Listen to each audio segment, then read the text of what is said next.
Sejam todos bem-vindos ao Central Pop. Hoje vamos estrear um quadro novo no canal, onde detalho a obra da cultura pop. Eu sou o Elf, apresentador e guia. Me sigam para conhecer o incrível mundo de Halo. Primeiramente, vamos deixar claro que vamos falar de Halo, a obra de fantasia e ficção, e não da música da Beyoncé, a menos que ela seja uma Spartan e eu não saiba disso. Halo é uma franquia de jogos de tiro de gênero FPS, publicado pela Microsoft, desenvolvida pela empresa Bungie e tendo seu primeiro jogo lançado em 2001 para Xbox. O game tem sua história principal focada no personagem John 117 ou Master Chief, não confundam com o programa de culinária. A história de Halo trata-se de uma das obras mais vastas e complexas da atualidade, rivalizando muitas vezes com obras consagradas da ficção científica. As armas e equipamentos presentes na série têm suas funcionalidades amparadas na física tradicional e teórica, similar à Jornada nas Estrelas. Tem um mundo vasto e detalhado tão grande quanto o universo de Guerra nas Estrelas. Possui uma intrigada trama militar e política, similar a Duna. Tanta abrangência e complexidade fez com que a obra ganhasse várias sequências e adaptações para outras mídias, como os livros, quadrinhos, animações, curtas-metragens em live action e, mais recentemente, uma série no serviço streaming da Paramount Plus. Isso sem contar os brinquedos, enfeites e demais itens de marketing. Antes de seguir com o conteúdo, lembre-se de se inscrever no canal, ativar o sininho de notificações, é de graça e nos ajuda a trazer mais conteúdos para vocês. Dessa forma, voltemos a iniciar com a questão mais importante. Afinal de contas, o que é Halo? Para você que não é conhecedor de nenhuma das vertentes da obra, ou não tenha jogado nenhum game da franquia, vou tentar compilar todas as informações importantes. Os Halo são mega construções, tão grandes quanto planetas, semelhantes a anéis com 10 mil quilômetros de diâmetro e alguns com 30 mil quilômetros de diâmetro, utilizados como armas de destruição em massa. Se não bastasse isso, a história do jogo cita que foram construídos ao todo 18 Halos, sendo 12 com 30 mil quilômetros e 6 com 10 mil quilômetros, restando somente 7 para serem utilizados. Agora, por que dessas construções? A franquia Halo tem uma das histórias mais complexas do gênero, apesar de não parecer à primeira vista. O universo do jogo possui uma explicação própria para o surgimento da humanidade e da vida na Via Láctea, além de ser povoado por inúmeras outras espécies alienígenas. E para entender por que os Halos foram feitos, precisamos conhecer um pouco da mitologia deste universo. Existem inúmeras raças sencientes. Para entender melhor a questão, precisamos saber que os humanos estão em guerra com uma organização fanática religiosa com ambições apocalípticas, conhecida por Covenant. Este grupo é formado por várias raças, e algumas das mais conhecidas são os Sangheili, que são conhecidos também por Sentinelas, devido à sua posição dentro do Covenant. Inclusive, essa é a primeira raça apresentada no trailer da série da Paramount. Outras raças que compõem esta hegemonia são os Ungoi, os Kigar, os Megalegolo e os Brutes. Vale lembrar que os Brutes são uma raça similar a gorilas ou mesmo os pés grandes aqui na Terra, que viraram meme nas redes sociais em virtude da sua baixa qualidade gráfica aplicada no game mais recente da franquia. Mas isso é uma história para outro vídeo. Por volta de 15 milhões de anos antes da Era Comum, uma raça poderosa chamada de Precursores começou a povoar a galáxia, dando origem aos Forerunners e à humanidade. Os Precursores eram uma raça tão avançada biológica e tecnologicamente que podiam assumir fisicamente a forma que desejassem, inclusive de energia pura, o que os fazia ser considerados deuses. Os precursores semearam os Forerunners num planeta conhecido como Gibald, no complexo de Orion. O planeta era descrito como um paraíso e foi por muitos anos o centro da civilização interestelar dos Forerunners, composta até então de 12 sistemas solares. Entretanto, depois que um experimento de engenharia estelar realizado pelos Forerunners acabou em desastre, o planeta se tornou um mundo desolado e coberto de radiação, o que quase causou a extinção da espécie. Mesmo com a destruição de seu planeta natal, a civilização interestelar dos Forerunners continuou a prosperar, tornando-se a maior e mais tecnologicamente avançada entre todas as espécies inteligentes da galáxia. Por conta disso, os precursores tinham a ideia inicial de passar o manto da responsabilidade, que é uma espécie de doutrina religiosa, para a sua criação. Entretanto, com o passar do tempo, houveram algumas mudanças no plano dos primordiais. A falta de responsabilidade dos Forerunners, que levou à destruição de seu mundo e de outros, sendo o fator que impediu os precursores de passarem a eles o manto, decidindo que outra espécie inteligente deveria assumi-lo, e a raça escolhida pelos precursores foi a humanidade, os Forerunners foram eventualmente considerados indignos de assumir o manto, e sua busca por poder sem responsabilidade fez também que sua extinção fosse ordenada.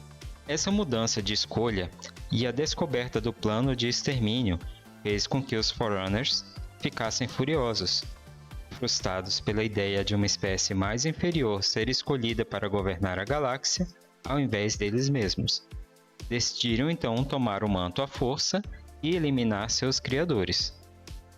Não se sabe como os precursores foram derrotados pela sua própria criação, que era tecnologicamente inferior, mas acredita-se que eles foram pegos de surpresa pelo ataque e que, na verdade, eles não queriam extinguir sua criação, já que isso iria contra as diretrizes do manto. Os Forerunners conseguiram exterminar a maioria dos precursores. Aqueles que sobreviveram fugiram para além da Via Láctea. Entretanto, alguns guerreiros Forerunners seguiram os sobreviventes, levando os precursores à quase extinção. Alguns guerreiros que se recusaram a aceitar as ordens de seus comandantes de massacrar seus próprios criadores, sendo então executados ou abandonados em um planeta árido e inabitável. Tempos depois, os mesmos comandantes perceberam que estavam errados e nunca mais voltaram à Via Láctea, com a vergonha e culpa pelo que fizeram. Poucos precursores conseguiram escapar. Entraram em animação suspensa ou se transformaram em uma poeira composta por moléculas orgânicas, com o objetivo de se reformarem em um futuro distante. Entretanto, com o passar dos milhões de anos, esse pó se tornou corrompido e defeituoso, falhando em seu objetivo de reconstruir os precursores e contaminando e modificando outras formas de vida que entrassem em contato. Essa nova forma seria conhecida no futuro como o Flood. Os precursores viram o Flood como uma forma de trazer uma união à galáxia e punir os Forerunners pela sua insolência. Eles decidiram que nenhuma das suas criações se voltaria contra eles, cegando-os de livre-arbítrio e unindo-os em uma única inteligência, uma única vez que o Flood, ao infectar o hospedeiro, também assimila sua inteligência, criando assim uma coletividade, semelhante a abelhas e formigas. Os humanos, por volta do ano 150.000 a.C., passaram a ser uma verdadeira potência na galáxia. Os membros da espécie humana mais predominantes dessa época eram em média maiores, mais fortes e significativamente mais inteligentes do que os humanos modernos, possuindo uma tecnologia bastante avançada, conseguindo dominar a viagem interestelar e colonizando vários planetas, rivalizando com os Forerunners. Foi nesse período que a humanidade acabou topando com o Flood, que começou a infectar os seres vivos, criando aberrações similares aos infectados de Last of Us ou Dead Space. Uma batalha quase sem fim foi travada, e os humanos chegaram a se aliar aos Anciun, bem conhecidos como Profetas, uma raça antiga e quase extinta, onde juntos tentaram evitar a extinção. Desesperados por mundos novos, não infectados para substituir os perdidos pelo parasita, a humanidade invadiu os mundos de outras civilizações, levando-as a um conflito direto com os Forerunners, que se viam como protetores do manto. Uma cientista humana chamada Ipekushima e sua equipe descobriram um antigo ser conhecido como o Primordial, um dos últimos precursores enterrados em um planeta desolado nas bordas da galáxia, 40 anos antes do último grande conflito com os Forerunners. Ela reconheceu o potencial científico da entidade como um artefato biológico e o trouxe para Sharon Hakor em uma cápsula para estudo. A informação obtida do Primordial salvou bilhões de vidas humanas no conflito da humanidade contra o Flood. Os Forerunners perceberam as ações da humanidade como uma ameaça aos princípios do manto, e portanto travaram uma guerra decisiva contra eles. E por conta de enfrentar duas batalhas ao mesmo tempo, os humanos sofreram uma derrota desastrosa contra os Forerunners, que subjugaram todos os mundos controlados por eles, limpando-os de todos os vestígios de sua civilização. Como punição, a humanidade foi despojada de seu império interestelar e sua tecnologia sendo exilada em seu mundo natal. No planeta, a evolução biológica e social da humanidade foi regredida, fragmentada entre subespécies coletivas e forçadas a começar de novo. O Flood, entretanto, foi empurrado para além da borda da galáxia, aparentemente pelos esforços militares da humanidade, e não foi visto novamente por quase 9 milênios. Foi então que o Flood, sem a intervenção humana, passou mais uma vez a proliferar pela galáxia, se tornando uma praga gigantesca, assimilando praticamente todas as formas de vida sencientes e se tornando praticamente uma força da natureza. Os Forerunners, tentando sem sucesso deter o avanço do Flood, restando uma decisão desesperada, como detentores do manto, era dever deles proteger a vida da galáxia. Então, em seu desespero para derrotar um inimigo praticamente imparável, decidiram destruir toda a vida na galáxia, privando assim o alimento do Flood e o matando de fome. Perto disso, até que a ideia do Thanos nem era tão ruim.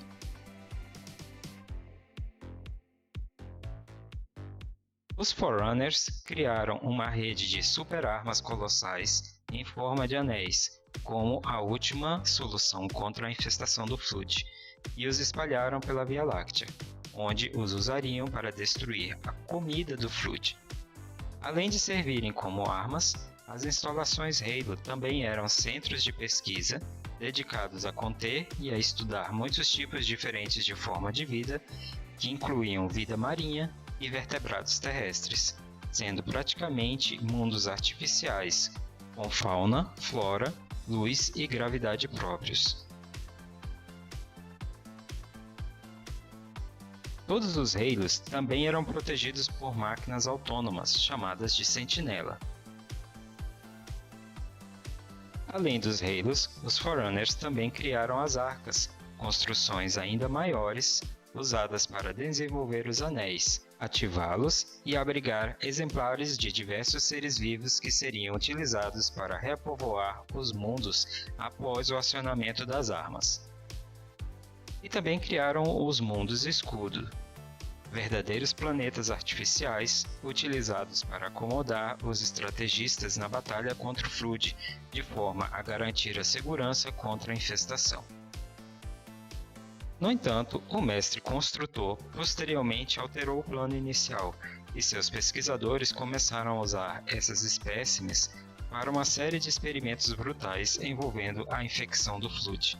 Os Halos, em sua totalidade, foram disparados apenas uma vez na história conhecida, aproximadamente 100 mil anos atrás, a fim de impedir que o Flood dominasse a galáxia. Todos os seres no alcance efetivo do disparo, incluindo os próprios Forerunners, foram eliminados pelo Pulso dos Anéis, com exceção daqueles que se refugiaram nos Mundos Escudo. Vários Forerunners sobreviveram, mas optaram por se exilar na galáxia. Por centenas de anos, o resultado dessas batalhas foi que a humanidade teve que evoluir sozinha. O que restou do Flood ficou contido e esquecido nas instalações científicas dentro das arcas, e os Forerunners se tornando uma raça extinta. Foi então que os poucos Sanxiun restantes criaram o Covenant, uma aliança teocrática de muitas espécies, fundadas na crença equivocada de que os Halos eram, na verdade, a fonte de um vento divino que permitiu aos Forerunners transcender suas formas físicas.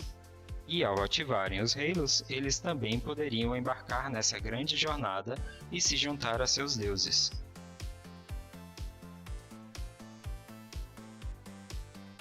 A Terra, entre o período de sua regressão forçada até o século XXI, seguiu o rumo que conhecemos similar à Terra da nossa realidade. E em meados do ano de 2550, os humanos voltaram a alcançar a evolução necessária para colonizar outros mundos, criando assim a UNSC, Governo Unificado da Terra. E muitas dessas colônias eram utilizadas apenas como meio de captação de recursos, sem direitos e ficando estagnadas no nível de evolução 7.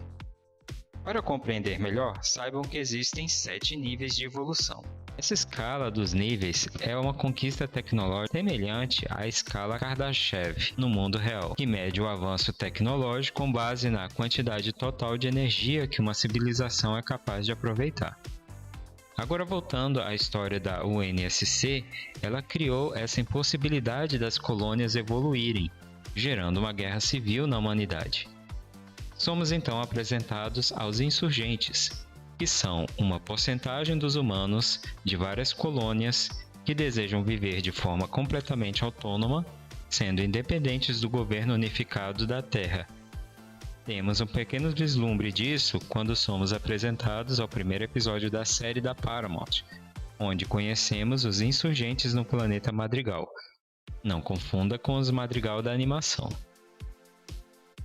Enquanto isso, os profetas do Covenant encontraram resquícios de registros antigos que mostravam que os humanos deveriam receber o manto dos precursores. Isso fez com que a existência dos humanos fosse considerada uma heresia e deveriam ser erradicados, iniciando-se assim uma nova guerra. Em virtude do surgimento de um inimigo em comum e para garantir sua sobrevivência, os humanos se uniram para evitar a extinção. Programa Spartan 2. Os Spartans, ou Programa Spartan, são membros de uma série de projetos do Comando Espacial das Nações Unidas, projetados para criar supersoldados fisicamente, geneticamente, tecnologicamente e mentalmente superiores, como uma unidade especial de combate. As primeiras tentativas de se criar supersoldados foram com o Projeto Orion, mais tarde apelidado de Spartan 1.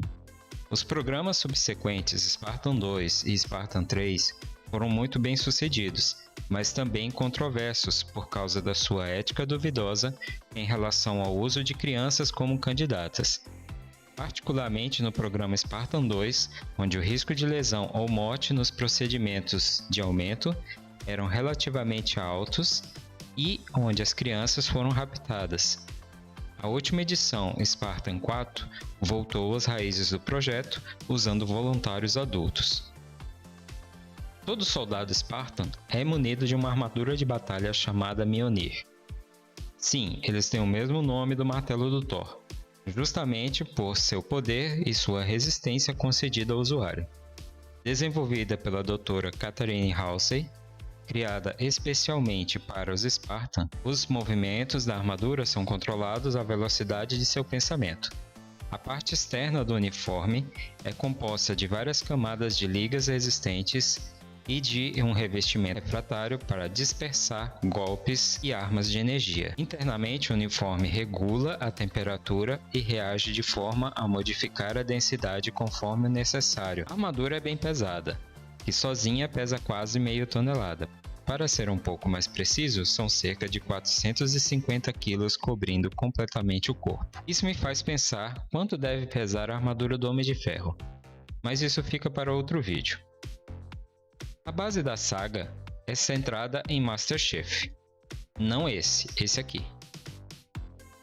O soldado conhecido por John 117, um humano geneticamente aperfeiçoado que pertence ao grupo de supersoldados chamados Spartans, com o auxílio de uma inteligência artificial Cortana. Mais uma curiosidade, a personagem Cortana fez tanto sucesso entre os amantes do jogo e junto à equipe de desenvolvimento da Microsoft, que quando a assistente virtual do Windows foi criada em 2019, acabou sendo batizada de Cortana. O nome Spartans é uma grande homenagem aos lendários guerreiros de Esparta, que foi uma das mais importantes cidades-estado da Grécia Antiga, conhecida principalmente por seus guerreiros que eram os mais temidos da antiguidade, homens jovens treinados desde criança para o combate. Eis que em 2022 estreou a mais recente adaptação do game, agora direto para o serviço de streaming da Paramount Plus. A série Halo conta com um orçamento de superprodução, custando um investimento de 90 milhões de dólares, segundo o anúncio da própria Paramount, o que é um troco de pão, se comparado aos 500 milhões utilizados para produzir Halo Infinite para o Xbox. Bom lembrar que Halo Infinite foi duramente criticado por sua baixa qualidade, gerando uma série de memes. A série, já nos seus capítulos iniciais, mostrou uma trama cheia de mistério, ação e muita violência, com efeitos especiais competentes, mesmo com alguns deslizes na qualidade em algumas cenas. Entre muitos elogios por finalmente apresentarem uma trama bem roteirizada, fazendo jus à história dos games, essa série, no entanto, usa de recursos narrativos e inserção de novos personagens e elementos, não sendo uma adaptação exata do game, mas tomando para si algumas referências para chegar aos mesmos acontecimentos dos games. Existem dois pontos que desagradaram os fãs: o fato de Master Chief, personagem interpretado por Pablo Schreiber, ter retirado seu capacete na série. Fato esse que foi comparado ao ator Pedro Pascal na série Mandalorian. Em nota, Pablo Schreiber falou aos fãs que não viu problema e que os fãs não deveriam fazer essa comparação, uma vez que não existe nenhum impeditivo na história que diga que Master Chief não possa retirar o capacete, diferentemente de Mandalorian, que existem regras impostas pelo clã do personagem. Se levarmos isso em consideração, o ator está certo, uma vez que no filme Halo: The Fall of Reach já tivemos o vislumbre do personagem também sem capacete, mesmo que sendo na sua infância durante os treinamentos. Outro fato que causou burburinhos foi a personagem Cortana, que na série está visualmente bem diferente dos games. A produção já informou que isso é um recurso para se adequar melhor à nova trama. Com isso, minhas considerações finais são que a série Halo tem altos e baixos, tanto nos games quanto em suas adaptações cinematográficas, mas que no geral a obra é tão vasta e rica em detalhes que existe material para muitas temporadas ou novos filmes, e quem sabe expandir o universo com spin-offs semelhante ao que a Disney está fazendo com Star Wars. Com isso chegamos ao final desse vídeo sobre Halo. Nos siga também nas redes sociais, os links estarão na descrição do vídeo. Não esqueça de seguir também no YouTube para mais conteúdos de cultura pop e guerreiros de armadura. Fiquem todos bem e até a próxima!